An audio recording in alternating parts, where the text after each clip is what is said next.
Yesterday we were talking about how the Buddha has gone over or crossed over the floods. By crossing over from this shore to the other shore, he is said to have crossed over. As for this side of the shore, or this side of the flood, if one stays in this side of the flood, one will sink or drown in these four kinds of floods. For instance, if one cannot cross over the flood of sense desire, one will be indulging in sense desires, and one is said to be sinking or being swept away into the ocean of becoming by not being able to cross over this flood of sense desires, wishing to see desirable object, hear desirable song, and so on. And not only just wishing to see desirable ones, but wishing to enjoy better and better objects. Then one is said to be swept away by this flood of sense desires. And because one cannot cross over this flood of sense desire, kama-oga. And whoever is overwhelmed by this flood is bound to be swept away into the ocean of becoming. Hence, it is oga, flood. If one is overwhelmed by ordinary or natural flood, you can just imagine one will not be able to breathe, one will drown in it. Hence, the name oga, flood. It is hard to cross, even when you are confronted with natural flood. So too with the flood of ignorance. If one is overwhelmed by that flood of ignorance, one will not be able to cross over this flood of ignorance. And if one is not able to cross over the flood of sense desire, one will be just indulging in sense desires.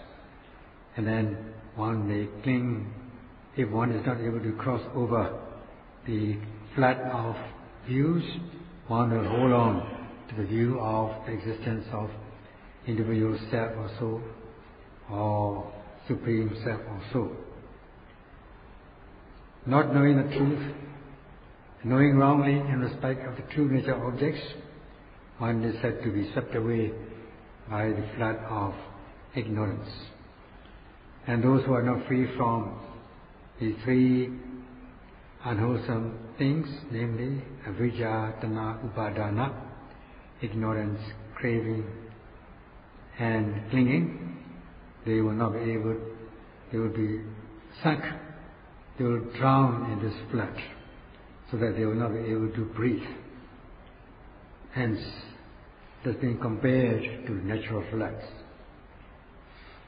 Yesterday we said that the Buddha himself had crossed over the four floods with the practice of the Satipatthana, during which he was able to overcome these floods on a part-time basis. With one moment of mindfulness, one is able to overcome one moment of these floods, overcome one moment of floods, such as the kamoga, the flood of sense desire, or the flood of views, vitoga, or flood of bhavoga, existence, or flood of ignorance, avijjoga, avijja-oga. Every time one notes and knows the object of attention, one is said to be crossing over these four floods. And even with the application of the samadhi khanda, the concentration group, which is made up of Viriya Sati Samadhi, energy, concentration, mindfulness and concentration, one will be able to cross over the flood of sense desire, kamoga. And when one is able to cultivate knowledge, beginning with the discernment of mind and body, and the conditionality of mind and body, one is said to be able to cross over the flood of ignorance, that is the view of flood of views, vitoga, namely the view of individual self or soul, or the supreme self or soul. Every time one notes and knows, clearly one is said to be crossing over the flood of ignorance, aviyoga. And every time one is cultivating knowledge and progressing along the path, later realizing the four paths consciousness and four fruition consciousness, one is able to be free from these floods which have been all along with us, all along our lifetimes. So until we are able to cross over to the point of no return, such is known as Tinna, by crossing over Tinno, crossing over the four floods, namely the flood of sense desire, kamoga, the flood of existence, bhavoga, the flood of views, wrong views, vitoga, and the flood of ignorance, aviyoga, leading to the land of safety, which in essence is Nibbana, hence the name Tinna. The Buddha himself has crossed over the floods, not only when he became enlightened, but since the time of his lifetime as Buddha to be, Bodhisattva, he had made a vow that he would strive to cross over these four floods, and as much as he is going to cross over, he will teach the Dhamma, the method, to all beings, so that they will be also able to cross over these four floods. In this way, he made a vow, and accordingly, he crossed over these four floods by himself, and has given the method of practice to cross over to all beings with compassionate feeling. And he practiced the three trainings, namely Sila Sikha, morality training, Samadhi Sikha, concentration training, and Panya Sikha, wisdom training. First of all, with the practice of the restraint of physical and verbal behaviors, by taking vows of precepts to abstain from these unwholesome deeds such as killing, stealing, sexual misconduct, taking intoxicants and so on, and by not transgressing them, by not committing them, you are purifying your physical and verbal behaviors. And every time you know that these unwholesome deeds can bring about unwholesome results, you are said to be knowing it, so that you are said to be crossing over this flood of ignorance. You are free from unknowing. And because you know that they are not desirable, they are not pleasurable, the results of these unwholesome deeds are not pleasurable, you are said to be overcoming this wrong knowing. So in this way, roughly, you are overcoming these transgressive forms of defilements, and there will be no attachment to these wrongdoing. And in this way, you are crossing over the flood of sense desires.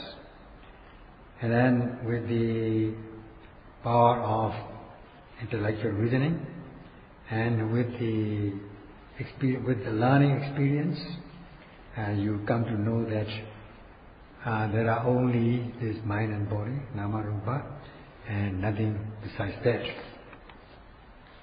So with morality training or the practice of moral virtue, you are crossing over the flood of transgressive defilements. And being grounded in moral practice, sila, sikha. You practice concentration. When your mind is concentrated, you are said to be crossing over the flood of obsessive defilements, pariyotthana, oga, or flood of obsession.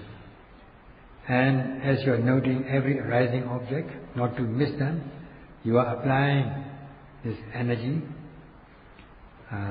driving force. In this way you are blocking the floods from overwhelming you, because you are applying this ardent energy, atapa, luna, viriya. With the application of energy, your mindfulness is sustained on the object of attention, so that your stream of consciousness is said to be protected from these floods, and you are protecting the mind from being swept away into the flood of becoming. And as you note every arising object, activating mindfulness so that the noting mind falls calm and collected on the object of attention, giving rise to momentary concentration, kanika samadhi, so that the mind is said to be energized. There's no distraction of the mind. Instead, it falls collected on the object of attention. Just imagine at that moment, to put it down to practice, when you're noting the main object of rising and falling, and every arising object with the application of energy and with the application of mindfulness and concentration, viriya, sati, samadhi, you are said to be overcoming the obsessive forms of the flood of sense desire, kamoga, the flood of becoming, bhavoga, or existence, the flood of wrong views, detoga, and the flood of ignorance, aviyoga. Especially at this moment, you are overcoming the flood of sense desires. You are not being sucked away into the flood of sense desires. This kind of flood is said to be cut off. And as your noting mind is concurrent with the object of attention, knowing the true nature of these objects, such as the discernment of mind and body, that this is the noting mind, this is the noted object. In this way you are able to differentiate these objects from one another, from each other. Knowing the conditionality of mind and body, your mind becomes very clear, and thus you are said to be overcoming again the floods of sense desire, the flood of existence, and especially the flood of wrong views in this case. And because you are knowing the true nature of the objects, you are said to be crossing over the flood of ignorance, aviyoga. And then this knowing and overcoming these latent tendencies of defilements which have been lying dormant in us all along our lifetimes, we are able to overcome this so long as you are able to cultivate knowledge. In this way, you are said to be practicing or cultivating piññā sekha, the wisdom training. And in this way, you are said to be cultivating the three trainings, sekhas, which are, in essence, the practice of the Eightfold Path, which is the practice of the Purana path, Pubbavāga, Mekkanga. Now, as one is cultivating this Pubbavāga, Mekkanga, or Eightfold Path, the Purana path, that is the practice of insight, one is said to be cutting off this flood of ignorance, aviyoga, and also the flood of sense desires, kamoga. As one is noting the object, every time it arises, there will be no attachment to them. Thus, you are overcoming this the flood of existence or becoming bhavoga. And as you are knowing, cultivating knowledge, beginning with the discernment of mind and body, you are overcoming this detoga, or the flood of views. Is said to be cut off, or you cross over the flood of views. This is quite significant. This is not trivial matter. You can do this, you can accomplish this with the practice of the three trainings. With the practice of the three trainings, you can cut off these floods. In a way, these four floods can be given as avijja, tanha, upadana, the three defilements: ignorance, craving, and clinging. Ignorance means not knowing the Four Noble Truths, or knowing wrongly, and then leading to attachment to sense desires, wishing to enjoy objects, and wishing to enjoy better and better objects. Thus, you will be wanting for becoming, or for existence, because you consider that you become attached to existence. Then you think that there is self or soul in you, and this way there will be clinging, such as upadana. In this way, these four floods can be said to be, in another sense, avijja, tanha, upadana, ignorance, craving, and clinging or grasping. When this ignorance ceases to exist, you overcome this flood of ignorance, avijja, and also the flood of sense desire, kamoga, and the flood of existence, bhavoga. They are said to cease to exist. Knowing the true nature of these objects, as you note, there will be no more clinging to the existence of person, being, individual, man, woman, and so on, or to individual existence of individual self or soul. You are set to cut off this flood of views. So in this way, you are overcoming these three kinds of defilements, avijja, tanha, upadana, such as leading to nirodha, extinction. And this kind of extinction, nirodha, is on a part-time basis, not a full-time basis.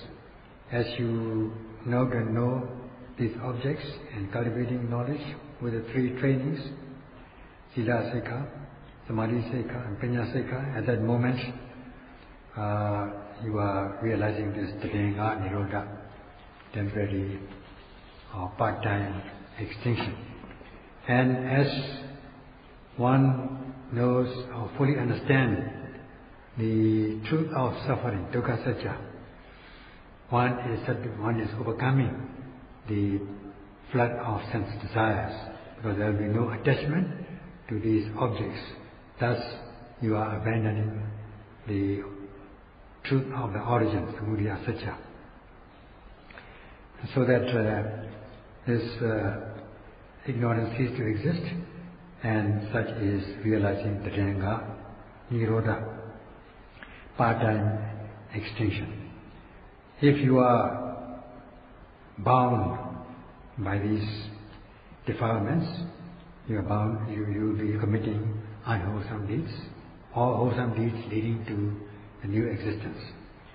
Now, because this avijja, tanha, upadana make up the cycle, the triple round, or round of three things, namely kilesa vada. That is the first round, the round of defilements, leading to kama vada, the round of actions. Indulging in defilements, you perform actions, hence kama vada, the round of actions, leading to the round of results, vipaka vada. The root cause lies in kilesa vada, the round of defilements. That is the main thing. If this is cut off or overcome, that is, if you are not committing these defilements, then there will be no unwholesome deeds performed, akusala karma will not be performed, nor will you be performing good deeds which will lead to new existence, kusala karma. Only when you perform good deeds or bad deeds, you will be born into new existence. Now there is no such things, neither unwholesome deeds nor wholesome deeds leading to the wrong. There will be no more existence. They cease to exist. In this way, you are free from the bondage of defilements. Being free from the bondage of defilements, that means not indulging in defilements. You are not bound by these sankharas or karma actions, performances. You will not perform any good or bad deeds. Hence, there will be no resultant, vipaka. You are free from this round of resultant. So that you will be achieving this Tatanga Nirodha, part-time or temporary cessation or extinction. And in order to realize this full-time Achanta Nirodha, full-time cessation, full-time extinction, you have to build up or practice and build up this temporary cessation or extinction, Tatanga Nirodha. As you note every arising object, as it arises, with the application of energy, sustaining your mindfulness in order to concentrate your mind so that the mind falls calm and collected on the object of attention. Knowing the true nature of these objects, you are said to be crossing over these flats, organs.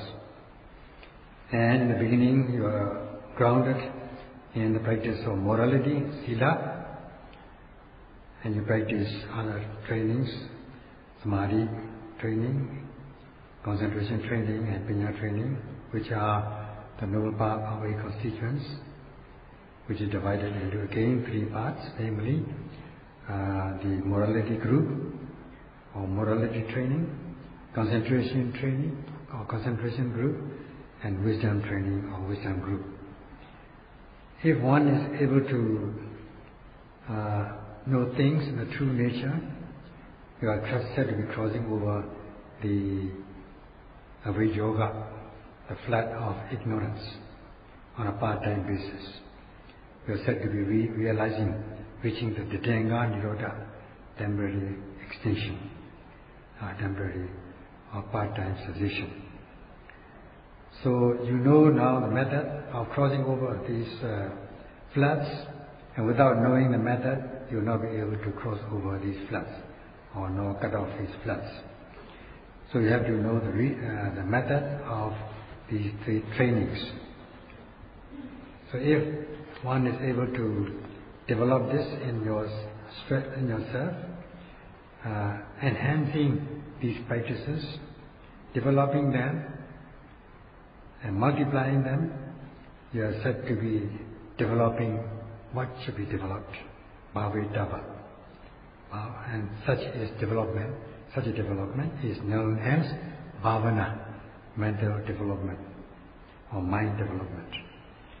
So at this time you are developing what should be developed, and this is mega satya, are developing this walking the path of this mega satya, the truth of the path leading to the extinction of suffering.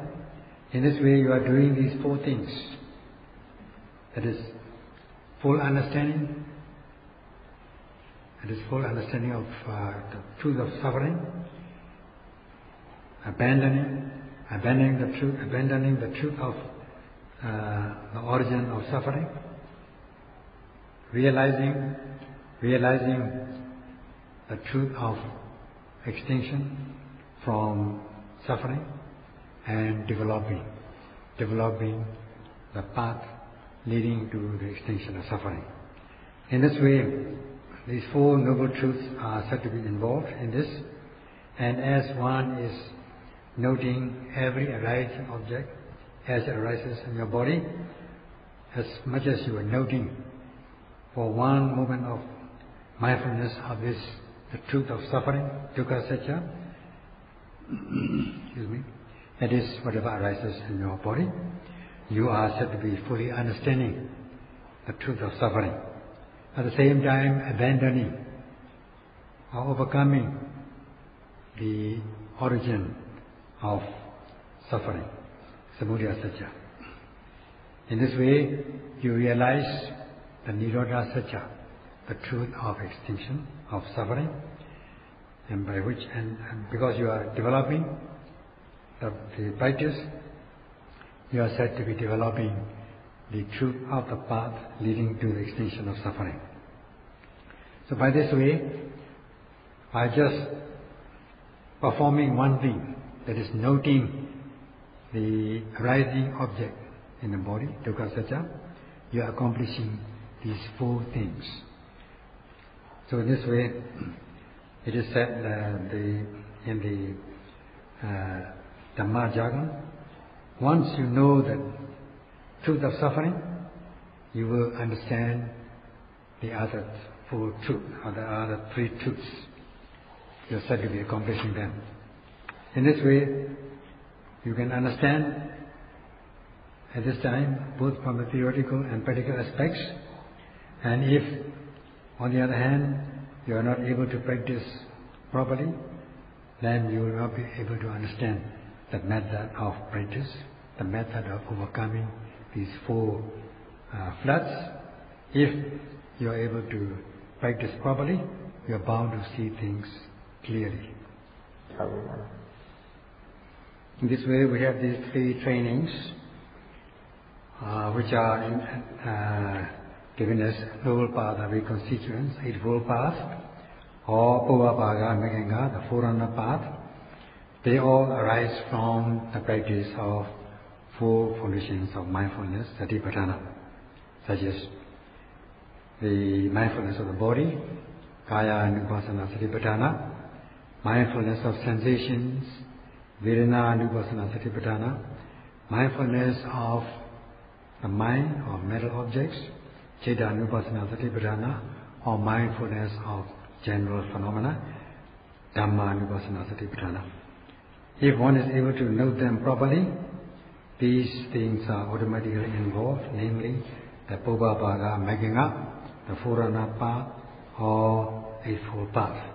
Otherwise, you will be losing the practice of Eightfold Path. As the Buddha said that if one practices carefully, noting every arising object, these four foundations of mindfulness, you will not, if you are not practicing properly, you will be losing the practice of the Eightfold Path. You will be deviated from it if you are not practicing four foundations of mindfulness. If, however, you are able to practice fully and properly the four foundations of mindfulness, Satipatthana, either one of them, either the mindfulness of the body, Kaya Anupassana Satipatthana, and so on, and you are said to be practicing the three trainings, and also the noble path of reconstituents, Eightfold Path, or the Puvabhaga Meghanga, the Forerunner Path. They are said to be automatically involved when you are practicing any one of the four foundations of mindfulness. Once you are fulfilled with this practice, you are bound to realize Nibbana with the path and fruition knowledge of the Noble Ones. Once you see Nibbana, you are said to be fulfilling the remaining three truths, namely, dukkha satya is fully understood, samudaya satya, the truth of the origin is abandoned, and also the megha satya, the truth of the path is automatically practiced. In this way, by knowing one truth, namely in this case Nibbana, you are said to be knowing all Four Noble Truths.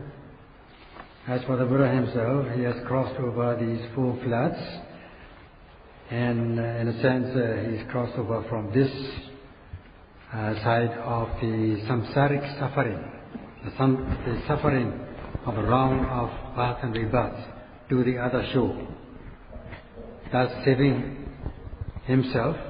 At the same time he teaches the Dhamma, gave the method so that others, all beings, will be able to cross over these four floods and cross over from this side to the other shore of the samsaric suffering, the suffering of the round of birth and rebirth. He has given the method to save oneself for the sake of saving.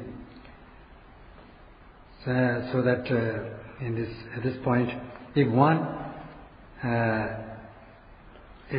only when one is able to cross over, which is hard to cross, will one be able to give the method or save others. Otherwise, if one has not crossed over, one will not be able to save others to cross over. So we have to understand the method of crossing over or method of saving oneself. Then only will be able to give others the method so that others also will be able to cross over these four floods. Hence, this quality of the Buddha, Te no so bhagava, taranaya dhammante seti. The Buddha has crossed the four floods to the point of no return, and he teaches the sublime Dhamma for the sake of crossing over with compassionate feeling. In this way, by noting every arising object with the practice of Satipatthana Bhavana, we are crossing over these four floods on a part-time basis. So long as we strive to cross, we are bound to be able to achieve our purpose, cherishing and appreciating the practice. That's all for today.